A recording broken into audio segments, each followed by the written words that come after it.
রাত ৩টে, ৩:৩০ থেকে মাইক্রোফোন বাজানো, মানুষের ঘুমের ব্যাঘাত ঘটানো, মুসলিম ছাড়া অমুসলিমদের ঘুমের ব্যাঘাত ঘটানো বা আল্লাহর মানুষ ছাড়া আর যত মখলুক আছে। নমস্কার বন্ধুরা, আপনাদের ডিএল খবর ইউটিউব চ্যানেল পক্ষ থেকে আপনাদের জানাই আন্তরিক প্রীতি ও শুভেচ্ছা। আপনারা এতক্ষণ যতটুকু আপনারা শুনেছেন এই মুসলিম দাদাভাইয়ের বক্তব্য, আজকের সমাজে আমরা মুসলিমদেরকে হিন্দু এবং মুসলিমদের মধ্যে যেন একটা দ্বন্দ্ব সৃষ্টি করা বা রাজনৈতিক দিক থেকে দেখতে গেলে যে অনেক রাজনৈতিক নেতারা রয়েছে, তারা হিন্দু মুসলিমের মধ্যে একটা বিভেদ বা একটা বিভাজন তৈরি করার চেষ্টা করছে। কিন্তু আপনারা জানেন যে এখন রমজান মাস চলছে। তো রমজান মাসের আপনারা জানেন যে ভোরের দিকে ৩টে নাগাদ সেই সময়টাতে যেসব এলাকায় মসজিদ রয়েছে, প্রত্যেকটি এলাকাতে মসজিদ রয়েছে, মাইকের মাধ্যমে তাদেরকে বলা হয় যে এই সময়টা তাদেরকে ঘুম থেকে উঠে তাদেরকে রোজাটা শুরু করতে হবে বা তাদের যে নিয়ম নিষ্ঠা রয়েছে সেগুলো মাইকের মাধ্যমে বলা হয়। কিন্তু সেটাকে বিরোধিতা করে যে ওই আমাদের যে ইসলামিক যে ধর্মের যে রুলস রয়েছে, যে আমরা আমাদের ধর্মটাকে পালন করি, কিন্তু আমাদের ধর্ম পালন করতে গিয়ে যে অমুসলিমরা রয়েছে বা যে কোনো ধর্মের মানুষরা যারা রয়েছে, তারা কেন ওই ভোরের সময় তাদের ঘুমের ব্যাঘাত ঘটানো, তাদেরকে একটি অসুবিধার মধ্যে ফেলা বা ওই মসজিদ সংলগ্ন যেসব অমুসলিম বা যেসব বাচ্চারা সেই সময় ঘুমাচ্ছে তাদেরকে ঘুমের ব্যাঘাত ঘটানো, সেগুলো উনি তুলে ধরার চেষ্টা করেছেন। যে এটা বন্ধুরা, এটা আপনাদেরকে মানতে হবে যে এখনও ভালো মানুষ রয়েছে। আজকে সেই ভালো মানুষ এই দাদাভাই সেই বিষয়টিকে তুলে ধরার চেষ্টা করেছে যে কিভাবে ইসলাম যে একটি ভালো ধর্ম বা ইসলাম ধর্মের মাধ্যমে যে মানুষের মধ্যে বিভেদ বা মানুষের কোনো সমস্যা তৈরি করা যাবে না, উনি কিন্তু সেটাই তুলে ধরেছেন। আপনারা পুরো বক্তব্যই দাদাভাইয়ের বক্তব্যটি পুরো আপনারা শেষ পর্যন্ত দেখুন।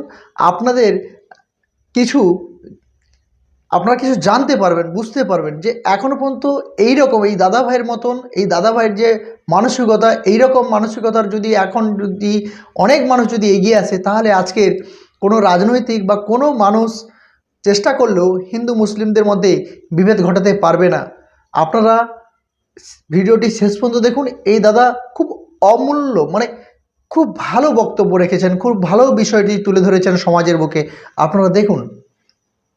রাত ৩টে, ৩:৩০ থেকে মাইক্রোফোন বাজানো, মানুষের ঘুমের ব্যাঘাত ঘটানো, মুসলিম ছাড়া অমুসলিমদের ঘুমের ব্যাঘাত ঘটানো বা আল্লাহর মানুষ ছাড়া আর যত মখলুক আছে তাদেরকে জাগ্রত করা, তাদের ঘুমের বিঘ্ন ঘটানো, এটা আল্লাহর বিধানের বাইরে, এটা ইসলামের বিধান নয়।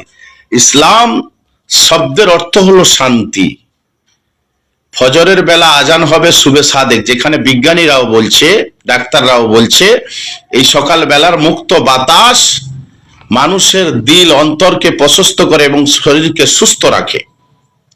তো কাজে আল্লাহর বিধান হলো রাত্রি 7টা 8টার দিকে আজান দেওয়া, আল্লাহর হুকুমে চলা, আল্লাহকে হাজরান দেওয়া, আর ঠিক ঘুমের পরে ফজরের বেলা শুবে সাদেকের সময় সকালবেলা আল্লাহর কাছে হাজিরি দেওয়া। আপনি মহৎ কাজ করছেন যে বলছেন যে আমি রোজাদারদের জাগাচ্ছি। আচ্ছা, রোজাদারদের জাগানোর বর্তমান সময়ে মোবাইল আছে, ইন্টারনেট আছে, অ্যালার্ম আছে, কত রকম ব্যবস্থাপনা আছে, কাজে সেদিক দিয়ে জাগানো যেত। কিন্তু আপনি মাইক্রোফোনে আসসালামু আলাইকুম বলে আওয়াজ দিয়ে তারপরে যে নবীর শানে নাত আল্লাহর হামদ শুরু করছেন, ভালো কথা, আমি বিরোধিতা করতে পারি না, কিন্তু একটু ভাববেন, একটু চিন্তা করবেন, এর দ্বারা আমার অমুসলিম ভাইদের অধিকার নষ্ট হচ্ছে। কারণ এই এলাকার কৃষক শ্রেণীর মানুষ, খেটে খাওয়া মানুষ, তারা দিনের বেলা হাড় ফাটা পরিশ্রম করে, কঠোর পরিশ্রম করে কামাই রুজি করে, ছেলের মুখে আহার দেয়, আর রাত্রিবেলা শান্তির ঘুম ঘুমায়। যদি এই 1 মাস 3টে 3:30 থেকে আপনি মাইকের আওয়াজ দেন, যদি মুসলিম ব্যক্তি জেগে যায়, তাহলে হিন্দু ভাইরাও তো জাগে। শুধু হিন্দু ভাইরা না, বরং আল্লাহর মানুষ ছাড়া আর যত মখলুক আছে তারাও কিন্তু অপছন্দ করে। কারণ দেখুন, আল্লাহ একটা বিধান করে দিয়েছে, তারা নির্বিঘ্নে নির্দ্বিধায় সেই বিধান কিন্তু মেনে চলছে। কেমন করে? যে রাত্রিবেলা মানুষ ঘুমায়, আল্লাহ বলছে ওয়াজআলনা নাওমাকুম সুবাতা ওয়াজআলনাল লাইলা লিবাসা। কোরআন শরীফে সূরা নাবার 30 পারার মধ্যে আল্লাহ বলে দিয়েছে যে রাতকে আমি দিনের আচ্ছাদন স্বরূপ বানিয়েছি। কিন্তু সেই রাতের বেলা কিন্তু কোনো পাখি আমাদের ডিস্টার্ব করে না, কাক তার আওয়াজ দেয় না, কোকিল তার কণ্ঠে কাওয়াজ বলে না। কোকিল কখন বলে? যখন ভোরের বেলা মানুষ ঘুমের সময় মধুর সুরে, কর্কশ গলায় আবার বলে না, বরং মধুর সুরে। আল্লাহ কত সুন্দর ভাবে একটা সিস্টেম করে দিয়েছে। মোরগ তার ডাক দেয়, কত মধুর আওয়াজে মোরগ তার ডাক দেয়। রাত্রিবেলা মোরগ ডাক দেয় না। তো কাজেই আপনি মুসলিম এটা ভাববেন, আমাকে ভুল বোঝার কোনো জায়গা নেই। ইসলামিক স্কলারদের কাছে যাবেন, বুঝবেন যে রোজা রাখা ফরজ, কিন্তু সেহরিতে এই ডাক দেওয়া এটা ফরজ না। আপনি চাইলে ভালো কাজ, আপনি চাইলে মোবাইল ফোনের মাধ্যম দিয়ে ডাক দেন, মাইক্রোফোনে লাউডস্পিকার বাজিয়ে মহৎ কাজ করছেন, সেখানে অমুসলিমরা হয়তো বলতে পারছে না, কিন্তু এতে বড় ক্ষতি হচ্ছে, দিনের বড় ক্ষতি হচ্ছে। ও রহমাতি ওয়াসিয়াত কুল্লা শাই, আল্লাহর দয়া প্রত্যেককে বেষ্টন করে আছে। কাজে সেই দয়ার মধ্যে আমরা সবাই, ইসলাম নিয়ে ভুল বোঝা, ভুল বার্তা দেওয়ার কোনো জায়গা নেই। অমুসলিম ভাইরা হয়তো সম্প্রীতি নষ্ট করার জন্য হয়তো কিছু বলছে না, আর বলবেও না, বলা কাম্য নয়। কেন বলতে হবে? আমাদের যারা স্কলার আছে, যারা ইসলাম সম্পর্কে বোঝে, এলমে দিন সম্পর্কে বোঝে, তারা বলতে হবে, তাদেরকে বোঝাতে হবে। কাজে এই ভুল কাজ করবেন না। আমি আবেদন করব আমার পুরো মুসলিম জাতির কাছে যে ভারতবর্ষের এই পরিবেশ বিনষ্ট করবেন না। ইসলামিক কান্ট্রি হোক, আরব হোক, সৌদি আরব হোক, পাকিস্তান হোক, সেখানে বেশিরভাগ মুসলিম, সেখানেও কিছু কাজ আছে। কেন? বৃদ্ধ মানুষ যারা রোজা রাখতে পারে না, যারা অসুস্থ, তাদের জন্য তো রোজা ফরজ না। কাজে আপনার মাইকের আওয়াজ, লাউডস্পিকারের আওয়াজে তাদের তো মাইক ঘুমটা ভেঙে যেতে পারে।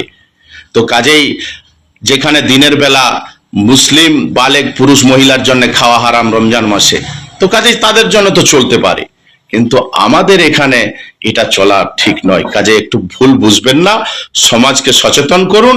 আমি বলবো আমার মুয়াজ্জিন ভাইদের, ইমাম ভাইদের, সবাইকে বলবো মানুষের হক নষ্ট করবেন না। এটা পরিষ্কার আল্লাহর বিধানের বাইরে। আল্লাহ কোরআনে বলছে যে রাতকে আমি আচ্ছাদন বানিয়েছি, দিনের আরাম করার জন্য বানিয়েছে, ঘুমের জন্য বানিয়েছি, আর দিনকে বলেছে ওয়াজআলনান নাহারা মাআশা, অর্থাৎ দিনকে আমি কামাইয়ের জন্য বানিয়েছি। কাজে ভুল বুঝার কোনো জায়গা। বিতর্ক হলে আমাকে ফোন করবেন, আমার সঙ্গে কথা বলুন, আমি নিশ্চিত আপনাকে দলিল ভিত্তিক বলে দেবো কেন আল্লাহর বিধান লঙ্ঘন হচ্ছে। কাজেই সচেতন থাকুন, সম্প্রীতি বিনষ্ট করবেন না, মানুষের হক, মখলুকের হক নষ্ট করবেন না। আল্লাহ তাআলা আমাদের সকলকে বোঝার থেকে, শোনার থেকে বেশি বেশি করে বোঝার তৌফিক দান করুন।